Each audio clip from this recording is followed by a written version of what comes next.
So, you're thinking about getting a Koho credit card? You're not alone. These days, it feels like there's a new financial product popping up every other day, promising to revolutionize how we manage our money. But does Koho actually deliver on its promises? And more importantly, how does it actually work? Let's dive in. Now, I know what you're thinking, another finance video? Yawn. But stick with me. We're going to break down the complexities of Koho in a way that's actually enjoyable. No financial jargon, I promise. Let's start with the basics.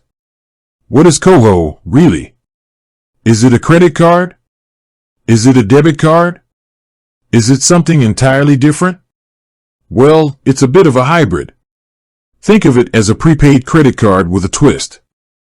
It works on the MasterCard network, so you can use it pretty much anywhere. But instead of relying on a line of credit like a traditional credit card, you load your Koho card with your own money. So, what's the big deal? Why not just use a regular debit card? Good question.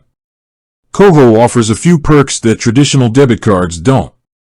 For starters, you can earn cash back on your purchases. Now, the cashback percentage varies depending on the type of Koho card you have, but it's a nice little bonus.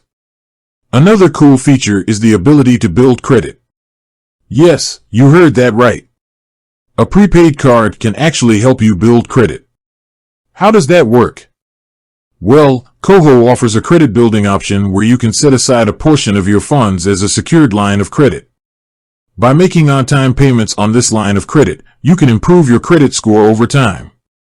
It's like training wheels for your credit. But wait, there's more. Koho also comes with a handy app that lets you track your spending, set budgets, and even save money automatically. It's like having a personal finance coach in your pocket. Now, let's talk about fees.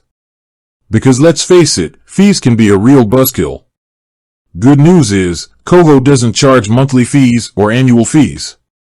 However, there are some fees to be aware of, like foreign transaction fees and ATM fees. So, it's important to read the fine print. So, is Koho right for you? Well, that depends. If you're looking for a way to earn cash back, build credit, and manage your money better, Koho could be a good option. But if you're someone who regularly carries a balance on your credit card, Koho might not be the best fit. One thing to keep in mind is that Koho is still a relatively new player in the financial game. While it offers some attractive features, it's important to do your own research and compare it to other options. With that said, thanks for watching, and until next time.